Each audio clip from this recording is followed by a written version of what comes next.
Hello, Stuff You Should Know Nation, Stuff You Should Know Army, and even casual listeners. Welcome to this week's Saturday Stuff You Should Know Select episode. This one's from January 28th, 2010.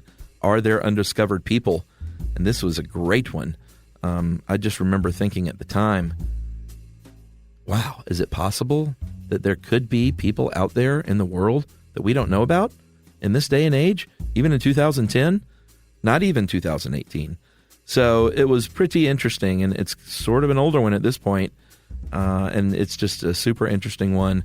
Learn all about everything we know about whether or not there could be undiscovered people in the world.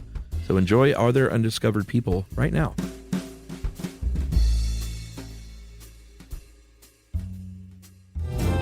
Welcome to Stuff You Should Know from HowStuffWorks.com.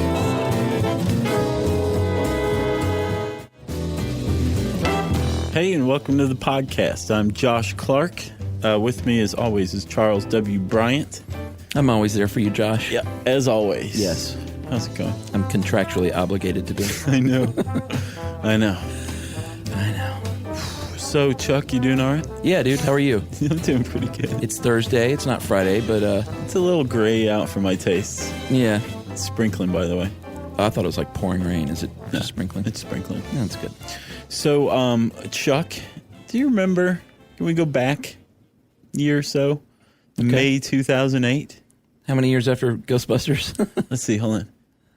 What was it, 84 or 86? 84, and yes, we do know that there's It's 24 years. A sequel coming, by the way. Yes, Ghostbusters 3. Mm-hmm. That's going to be awesome. Should be. The entire original cast. I believe so. Except for Sigourney Weaver, which that's okay. Yeah, Ghostbusters 3 coming out. Right. So where are we? So we're 24 years after Ghostbusters. Right. May 2008.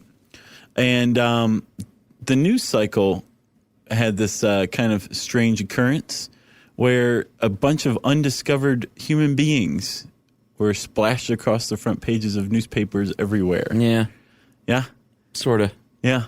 So there's this photo. There's several photos of these people living in primitive huts. Uh-huh. Actually, primitive longhouses is what it looks like. Yeah. And they are it's an aerial photo taken from a low-flying helicopter, and they are pissed.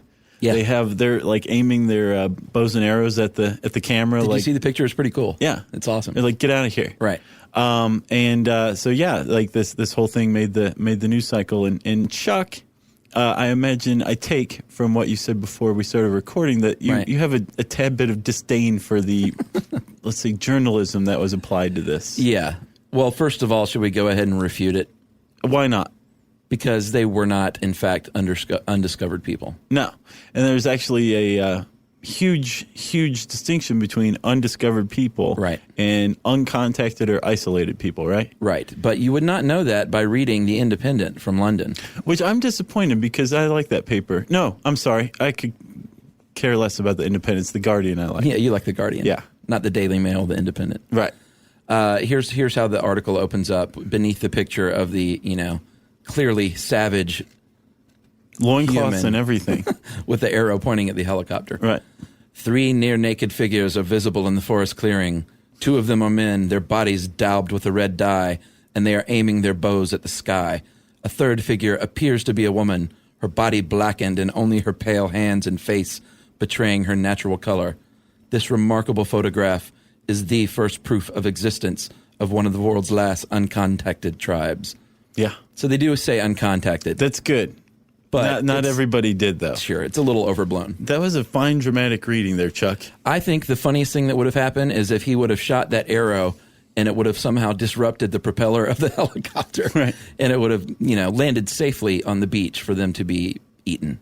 Yeah. That would have been a nice ending. There are tons of rumors of cannibalism about undiscovered people, right? Mm-hmm. In this specific case, there was a guy named Carlos dos Reis Morales. My Spanish is a little rusty, but I think that's about right. Not bad. And he is an Indian expert. I just made air quotes. And these photos were taken in Brazil, right? Yeah. This guy led the search for this tribe, right?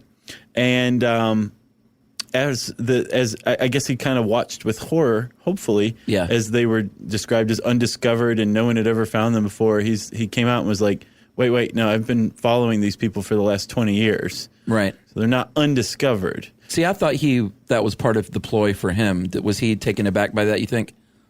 I thought maybe that's how he got the funding to get the research team, by saying they were undiscovered. It could go either way. We'll find out. Well, let's talk about it. Is it even possible to be undiscovered? Well, that's what this podcast is about, buddy. And you know what? It's kind of impossible these days. Yeah, we have things like GPS. Mm-hmm. We have things like heat sensors that can be attached to airplanes. Sure. Which, body heat sensors. Yeah. There is almost complete and total encroachment and harnessment of any square parcel of land on the planet. Yeah, most everywhere. Most. But that doesn't mean that there aren't people who live outside, I guess, the fringe, who live primitively. Yeah. And remain in a, I guess, primitive state. These are the uncontacted people. Yeah, isolation, basically. They call them undiscovered, then they say uncontacted, and then they finally settle on isolated. Right. Which means, more than anything, is they don't want any part of us. Yeah. And not that we don't want a part of them, because we're always interested. We are, and usually with, ill intent. Murderous results, right? Yeah. These people have learned the hard way. And some of these uncontacted tribes also, we should say, we have no idea what they call themselves. Right. So there's a group actually called Survival International, and they are dedicated to preserving indigenous ways of lives. Yeah, for these tribes. It's awesome. For uncontacted tribes who've rejected modernization, right? Indeed. Because that's the thing, you think about it, when it's undiscovered or they're uncontacted, you kind of pointed out, we just tend to think like, oh, well, they don't know about civilization. Right. Or, these poor fools, they don't know about, television or Grand Theft Auto 6. Right. And they would clearly be better off if we gave them TV or made them Christians or did whatever, made them slaves. Yeah, which we have a fine tradition of doing. Sure. And in this, who's this kid who wrote this? Patrick Kiger? Yeah, never heard of him. I hadn't either, but he's pretty good. Yeah. He does say that it goes back to Columbus. It goes well back before that. Sure. The Portuguese in particular loved to enslave Africans. Yeah. And actually, African tribes used to enslave one another. They had a completely different method and system of slavery. Slaves were treated much better among African tribes, especially West African tribes, so where they would eat at the same table as the people that own them. And of course, the Romans used slaves. Yeah. The Jews spent a good portion of their history as slaves to the Egyptians. Sure. So, I mean, whenever we come upon new people or subjugate them, we have a history of enslaving them, like you said. Yeah, we tend to conquer. Like Chris Columbus met the very friendly Arawak people. Yeah. And instead of saying, well, we can learn from them, he thought they would make really good servants. Right. Look how hardworking they are. Yeah. And they don't even speak English, so who cares? Right, exactly. Well, they were also looked upon as savages or less than human, which definitely aided the subjugation of their I don't know, blood. Right. Do you know why? Why?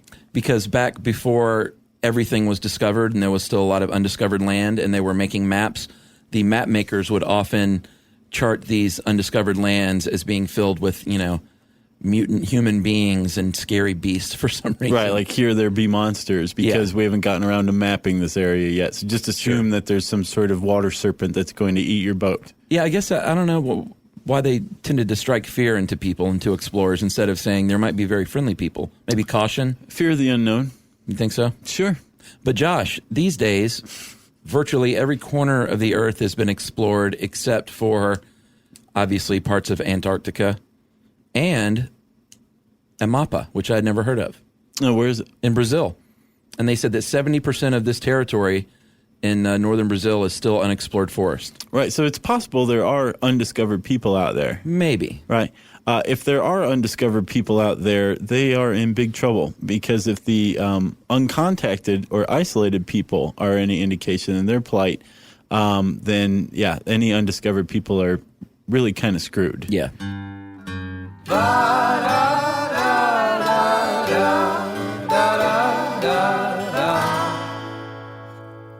Stuff you should know.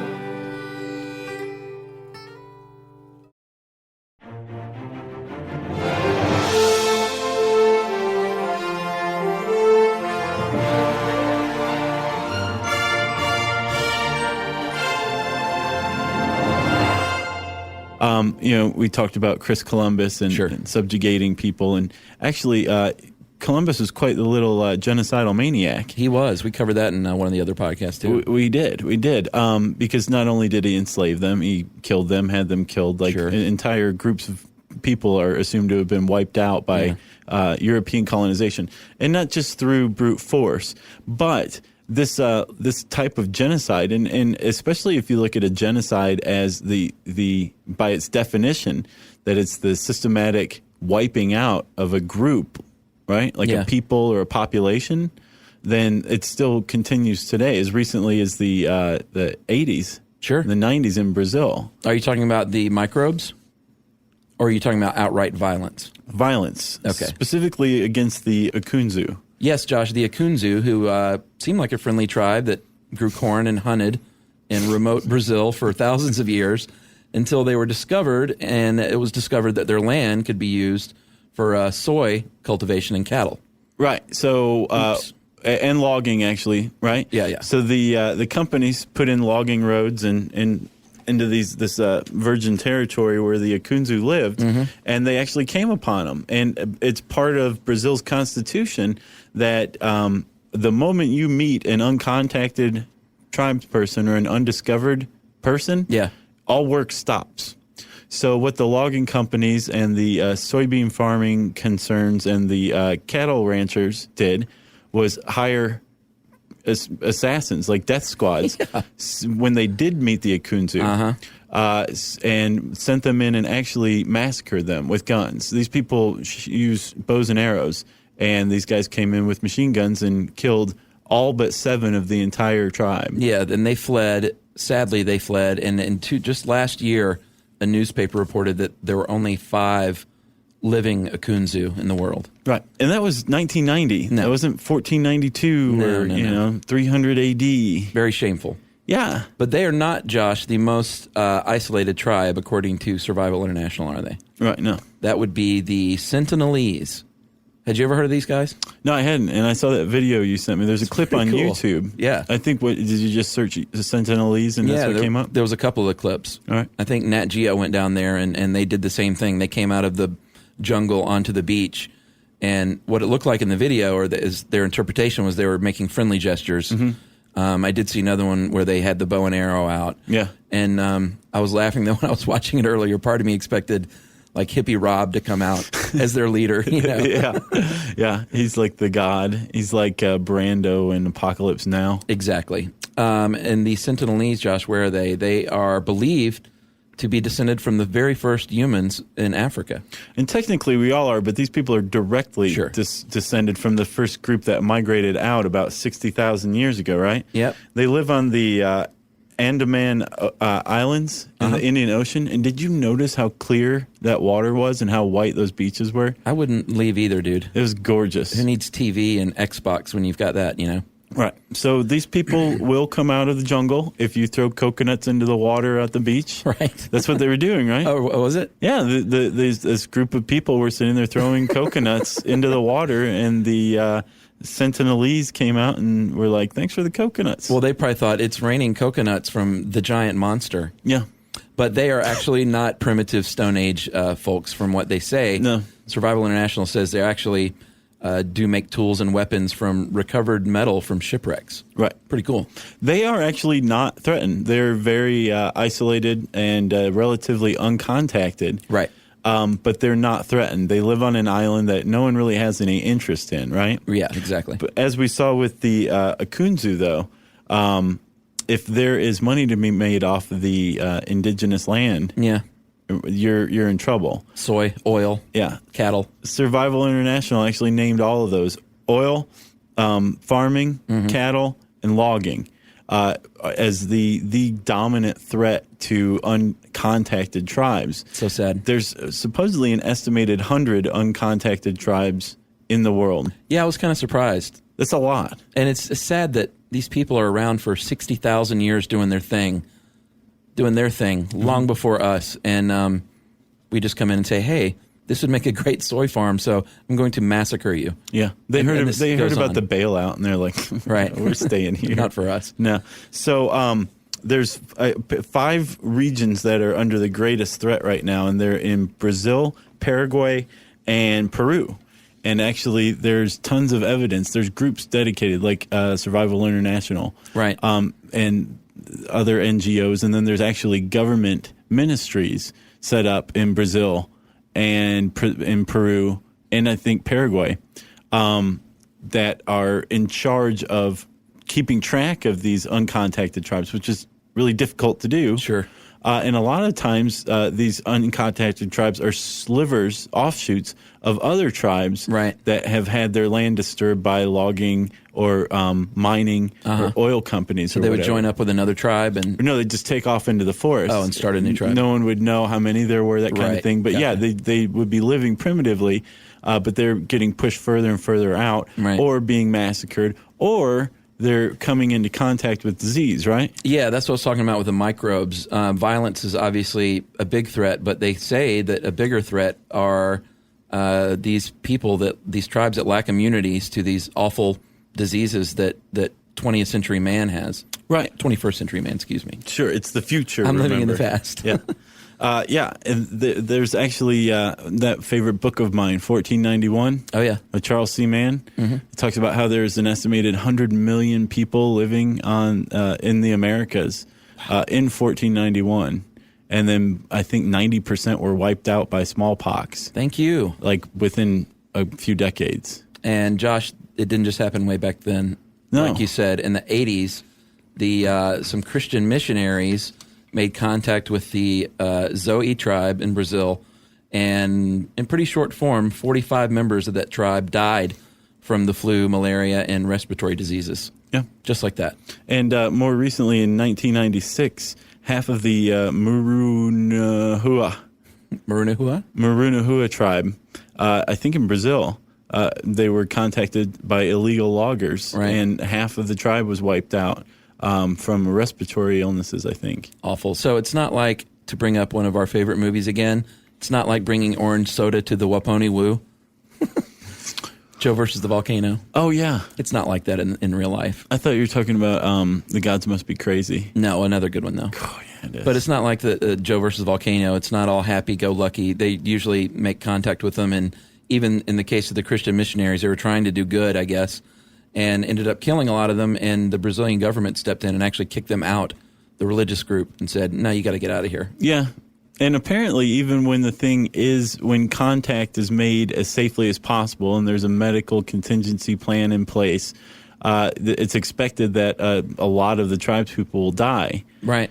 But if they're made through illegal loggers or a Christian missionary group that doesn't know what they're doing, then a lot of people die, if not the entire group. Right. That tribe did recover, though, we should note. Yeah. Which is good news. Said, get out of here, Christian missionary, so we can live peacefully and healthfully.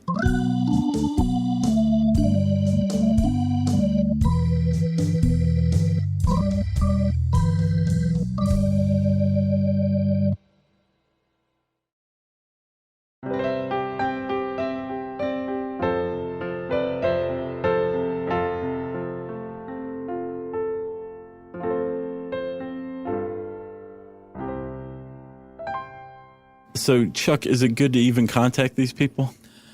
Well, it can be good and bad, because obviously if you make contact and you know a little bit about their way of life, you can protect them. But it's also, like this newspaper article, it also opens them up to being invaded or watched, or in this case, what was the tourism trip? Tell them about that. That's awful. Savage tourism? Yeah. Yeah, actually, the guy who was responsible for leading the expedition that produced those photographs that made the paper in 2008 was apparently approached by travel agents who wanted him to set up a savage tourism trip. It's awful. Which, can't you just see a bunch of fat white Germans and Americans like, oh, I want to touch you. You know? Now your whole tribe's wiped out. And now let's get back on the cruise ship and look at the ice sculpture. Like I said, the Brazil has it mentions uncontacted and undiscovered people in its constitution, in large part because of that 70% of unexplored forest in that one territory. They have a real. You don't have that in America. Like, we don't have to worry about how to treat undiscovered tribes. We figured out how to treat the ones we're familiar with badly enough. Right. But so Brazil apparently recognizes that, like, hey, this is your land, right? And you legally own it. If you're an uncontacted or isolated tribe, nobody can touch it, but then has a really terrible history of following through on stopping people from going in and logging in oil. Peru's history is even worse. They have some uncontacted tribes, some threatened uncontacted tribes. Right. And Peru's president is like, I'm not even sure they exist. And by the way, the French oil company that's working in this area where they supposedly exist, I've now just decreed that their work is a national necessity. So when you're an uncontacted tribe and you're butting heads with an oil company, you're going to lose. Yeah, I would say so. But I will say, Paraguay, hats off to Paraguay, because they actually, the environmental, nice, Chuck just took his hat off too. The environmental ministry revoked the license of a ranching concern that was just decimating. Oh, really? And I don't mean it in the literal, like, removing 10% term. Right. I mean, like, decimating. All you Latin speakers out there. This land that technically belongs to the indigenous uncontacted tribes there. So they booted them out, or they just took away their permits? They took away their permits, which is pretty much tantamount to booting them out. Awesome. Yeah. It's just so sad that when, such a modernist point of view, to see these undiscovered or uncontacted peoples and think that they're savages and that their way of life is savage and primitive. It's just, they were here first. Well, I mean, we were here. We were all here first. We were all here at the same time, but it's just a complete lack of recognition of other people's choices. Yeah, and a respect for other cultures and ways of life. And because that doesn't fly around here. There's no Grand Theft Auto in the jungle. No, there's not. No. There's no auto. If you want to learn more about people, undiscovered or otherwise, you should try typing in people in the handy search bar at howstuffworks.com. It brings up a hidden subchannel. Really? Yes. And I guess since I said hidden subchannel, that means it's time for what, Chuck? Listener mail? Yes, Josh, it is. And before we do that, we want to send a thank you to Dan of the Pottery Dan. Mm-hmm. Dan Made. He has a little Etsy website, danmade.etsy.com, and he makes pottery, and he sent us some really awesome coffee mugs. Yes, Dan Made. Very cool mugs, and actually that's my work mug now. That's what I use. I noticed. Cool detail. You got an octopus on yours. With a pipe. Oh, did I have a pipe? Smoking a pipe. I can't tell what mine is. It's some little dude, but it's just got cool details. It's got swirls in the bottom and little indentions. And only some parts of it are glazed and others raw. It's really, Dan Made knows what he's doing. Yes, he does. So thanks, Dan. Yeah, thank you. You know what you wanted to bring up? People have been sending us little gifts, and it's just really nice to come into work and have someone, what was her name that sent us the homemade Twinkie the Kid shirts? I don't remember her name. It's like Kaya or something like that? Kyla, I believe. Okay. She should write in because I told her that I would mention her little website too. Okay, yeah. Yeah, we got Twinkie the Kid t-shirts because remember we talked about how badly we wanted some? So with that, listener mail. All right, I'm going to call this organ donation details from someone who knows. Hi, Josh and Chuckers and Jerry. I'm an anesthesiologist who specializes in organ transplantation, specifically livers and kidneys. In fact, we performed a liver transplant just last night, and I'm home resting after what is always an exhausting procedure. He thought we might want a few more details about organ donation, so he says this. They do not get to meet the donor and the recipient until after a period of time, usually a year, and only after both agree to meet. But we also had people that wrote in and said they met like weeks later. So it might vary by hospital or state. Yeah. I'm not sure. Or maybe there's just an agreement you go into. But he says they can trade letters and get very basic, unidentifiable information about each other, but it all gets censored by the organ procurement organization. This is because if the recipient does not live or the organ fails, the recipient or donor won't blame the donor or and their families. Also, if the organ works, they don't want the parties involved feeling unduly indebted to the donor. After all, it's supposed to be a free gift with no strings attached. After they have both had time to adjust to their new lives and agreed and prepared to meet, they can meet. That being said, people can still find each other if they are looking and turn to the same websites specifically designed to link donor to recipient, although it is strongly discouraged. So maybe that was the deal. They did it surreptitiously. Yeah. So I thought your listeners... Somebody came up with the website to make money off of people who want to meet the people who donated a kidney to them. What a great world we live in. I thought your listeners would want to know this, and I hope it encourages would-be donors that they don't have to meet the recipient if they think it would be too difficult. Regards, Todd. Thanks, Todd. The anesthesiologist. Yeah. And didn't he say that it's like you die very easily if you're over anesthetized during a liver Yeah, he has a procedure? PS here. If you want to know why an anesthesiologist would need to specialize in liver transplantation, ask yourself if you would like to wake up during a procedure where patients don't tolerate anesthetics very well, and if you would like your new liver to have something to cleanse. Yeah. That's what he says. Very mysterious, Todd. Yeah. I just asked myself that, and I have no answer. I don't either. So if you bring people to the brink of death and you want to tell us about it, or if you make money off of genuine human kindness, we want to hear your ploy. Sure. You can write in an email and send it to stuffpodcast@howstuffworks.com. For more on this and thousands of other topics, visit howstuffworks.com. Want more How Stuff Works? Check out our blogs on the howstuffworks.com homepage.